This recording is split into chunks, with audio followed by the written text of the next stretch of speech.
चिंता तो केवल हमारे देश की नहीं है, पूरी दुनिया की चिंता है। और जितने नंगे तरीके से ये सरकार हमारी, खास करके मोदी जी और शाह जी और पूरा गुजरात गैंग जिस तरीके से खड़ा है, सारी संवैधानिक संस्थाओं को धता बताते हुए मित्र विशेष के पक्ष में खड़ा है। और जो संवैधानिक संस्थाएं स्वयंभू हैं, ये स्वतंत्र रूप से काम करने वाली हैं, उनको भी ये अपने पक्ष में करने के लिए, अपने पक्ष में निर्णय लेने के लिए मजबूर करते रहते हैं।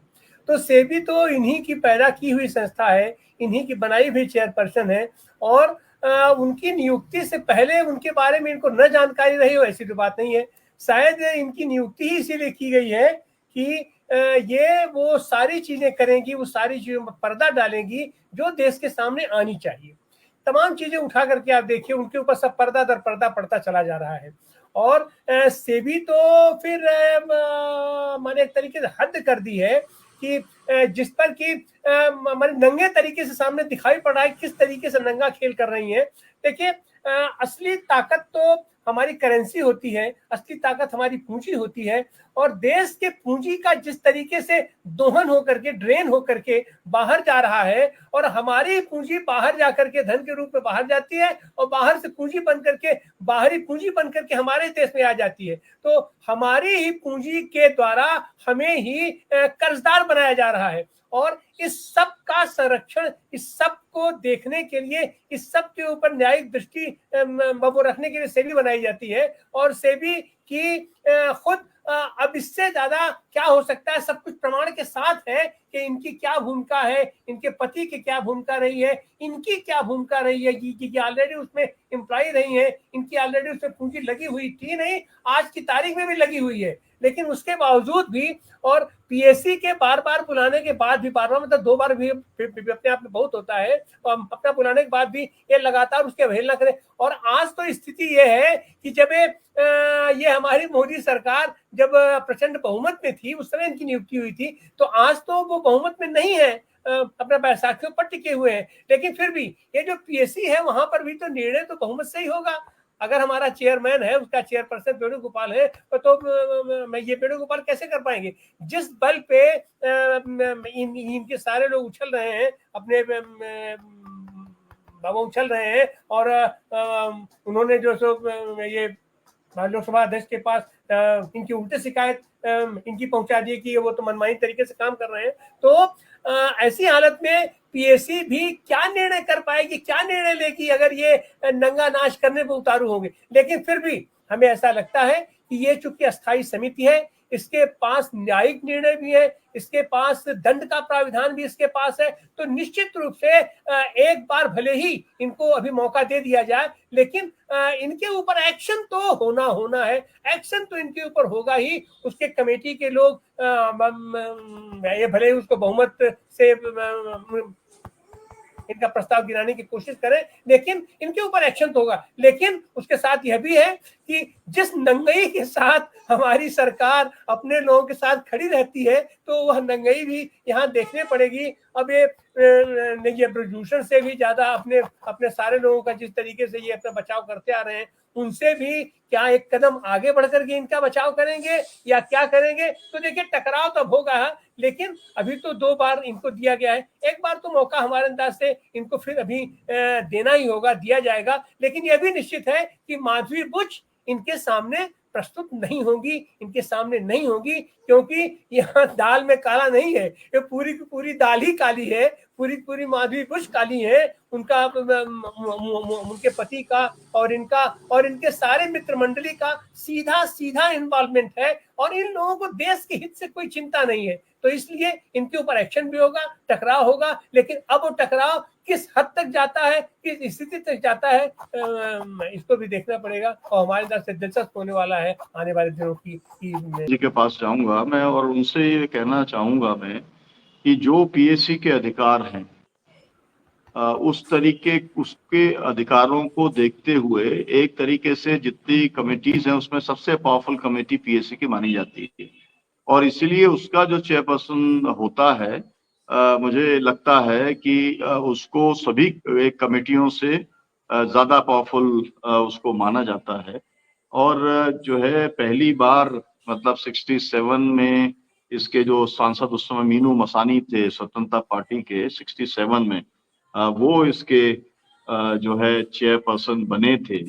और मतलब इसके बाद में आपको ये भी मालूम है कि पीएसी एक ऐसी कमेटी है जो नोटबंदी के ऊपर भी जिसके पास में ये अधिकार रहा है कि वो सवाल करने का काम कर सकती है। इसको लेकर के बहुत सारे विवाद जो है वो भी लगातार होते रहे हैं। जो पीएसी के चेयरमैन थे केवी थॉमस, है ना, उन्होंने कहा था कि भाई आरबीआई जो है उससे भी इसके बारे में पूछताछ नहीं हुई थी।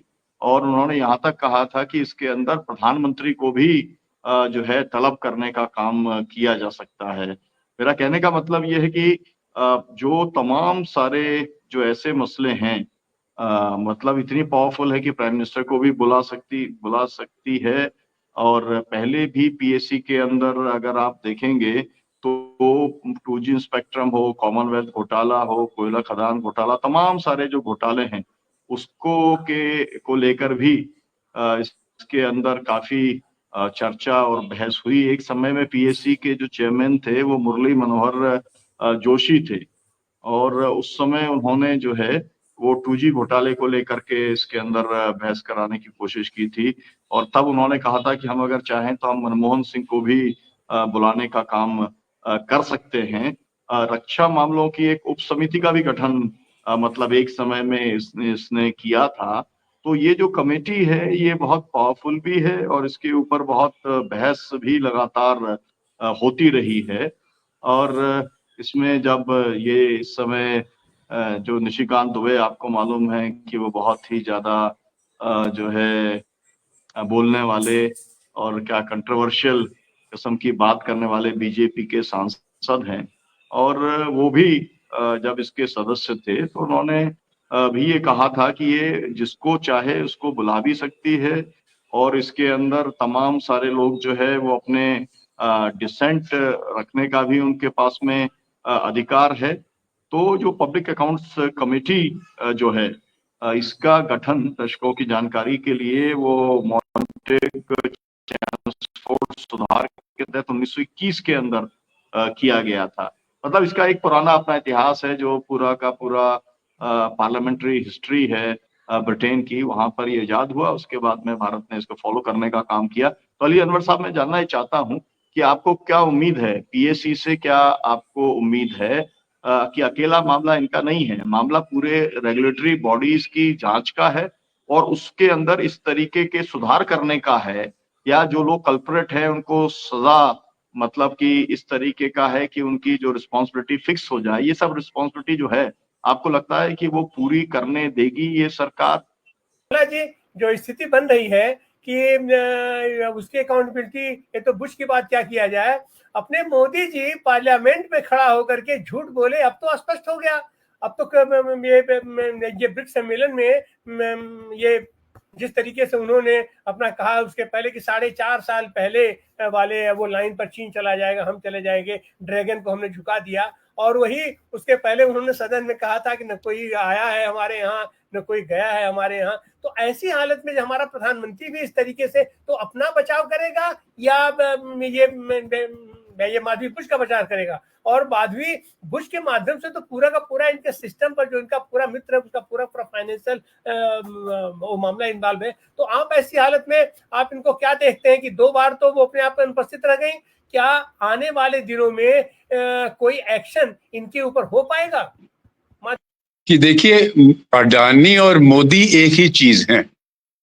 मोदी वगैरह का सारा जो पैसा है वो अडानी के यहाँ पर निवेशित होता है, और इनके जो मिडिल ईस्ट के, वेस्ट एशिया के, दुबई के, अबू धाबी के जो इन्वेस्टमेंट की संगठन है उनके इनके घनिष्ठ रिश्ते हैं।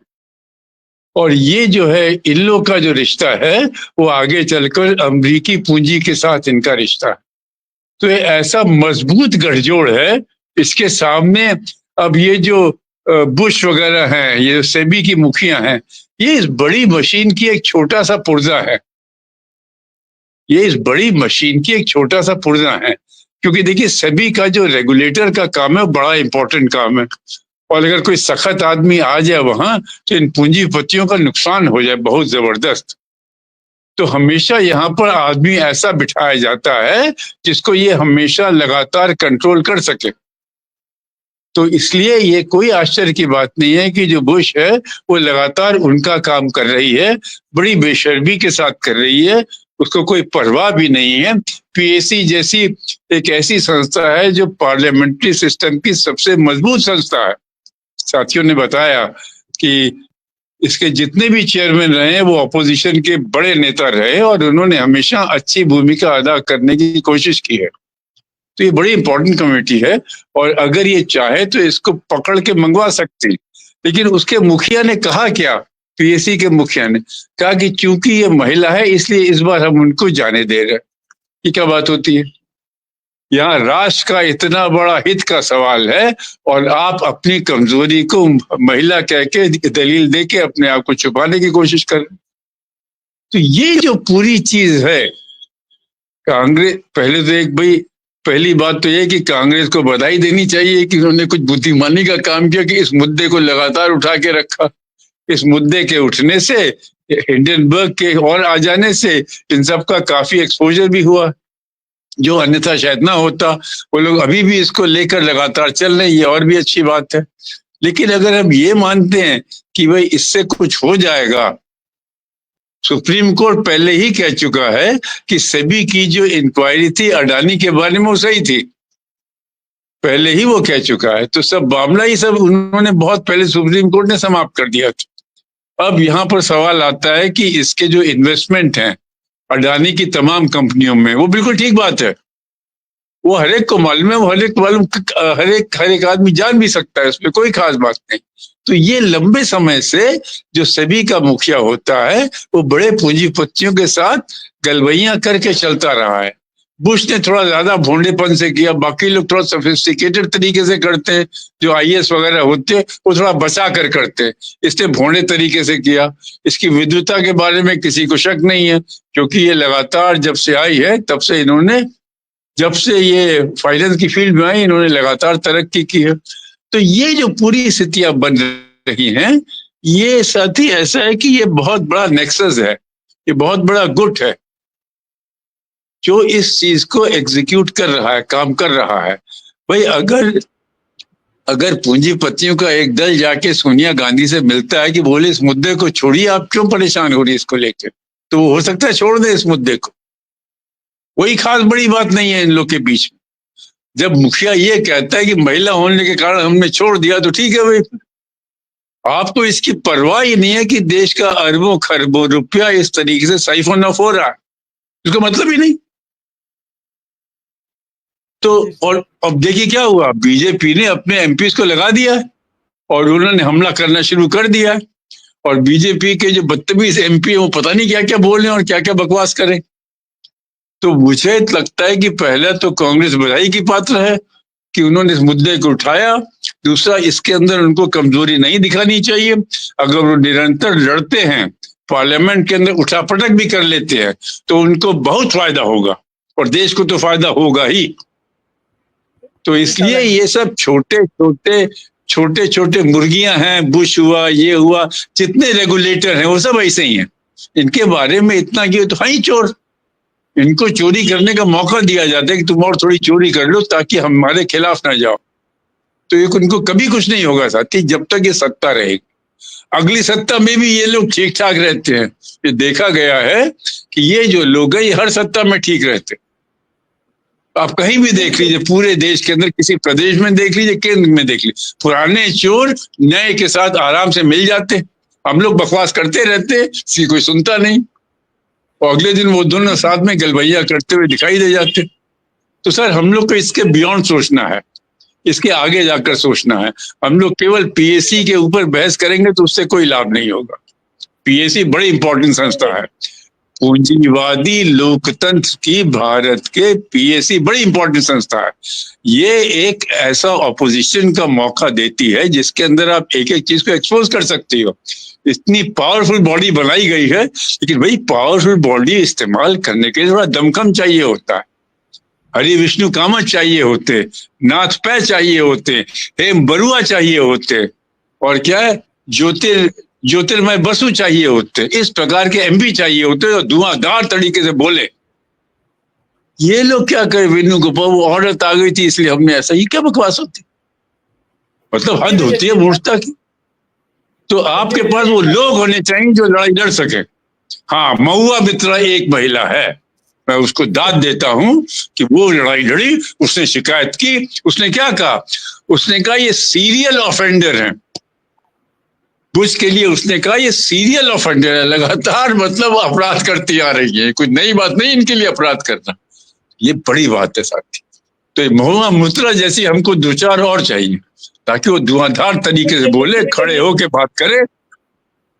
तो सर मैंने लिखा समिति तो बहुत ही महत्वपूर्ण है, और सच बात है कि इतने सारे फाइनेंशियल वो मामले हैं कि इसमें तो सीधे प्रधानमंत्री जी भी का भी पीएम केयर फंड है, उनकी नोटबंदी है, तो एक तरीके से तो ट्रायल है इनका बुश जी को लेकर के कि ये क्या करेंगे। तो आपको क्या लग रहा है कि ये वेणुगोपाल साहब को कुछ दमखम बांध पाएंगे?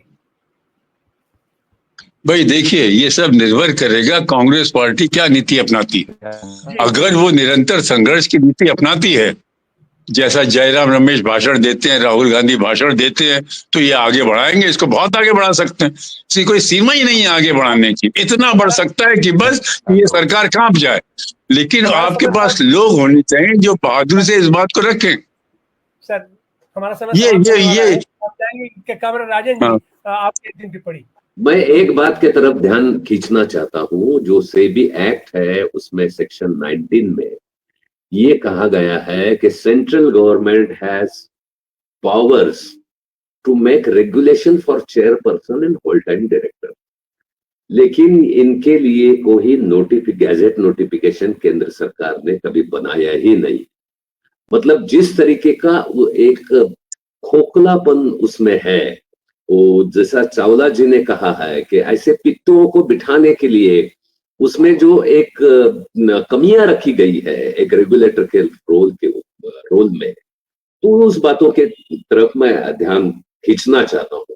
और इस कमजोर स्ट्रक्चर के तहत ये बड़ा एक कन्फ्लिक्ट जो है खड़ा होना चाहिए कि ऐसे वक्त में जब लिबरलाइजेशन और दुनिया के सारे मार्केट्स जोड़े जा रहे हैं, उस वक्त हमारे देश का क्या है, ये रेगुलेटर सिर्फ ये इन्होंने जैसे कहा माधवी बुश तो एक छोटी सी कड़ी है, लेकिन ये एक रेगुलेटर का सही रोल हमारे देश के आर्थिक हित संबंधों को बरकरार रखने के लिए बनाना है।